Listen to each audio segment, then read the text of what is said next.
मित्रांनो, स्वागत आहे तुमचं शाळेतील गोष्टी या चॅनेलवर। एक लहानसा ससा होता। तो खूप भित्रा होता। तो भित्रा ससा एका बिळात राहत होता। त्याने एके दिवशी आपल्या बिळाच्या तोंडाशी एका कोल्ह्याला बसलेले पाहिले। तो खूप घाबरला, पण त्याने विचार केला की बिळाचे तोंड लहान आहे, त्यातून कोल्हा काही आत येऊ शकणार नाही। मग त्याची भीती थोडी कमी झाली। नंतर एक दिवस त्याने कोल्हा आणि रानमांजर यांना गप्पा मारत असताना पाहिले। हे काही बरे नाही असे त्याला वाटले। थोड्या वेळाने ते रानमांजर सशाच्या बिळात शिरले आणि त्याला आपल्या पंजांनी ओरबडू लागले। ससा भिवून बाहेर पळाला।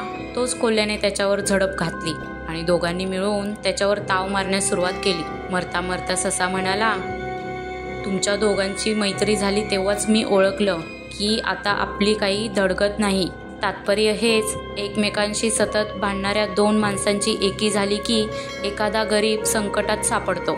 तर मित्रांनो, अशाच नवीन नवीन गोष्टी पाहण्यासाठी चॅनेलला शेअर, सबस्क्राईब आणि लाईक नक्की करा।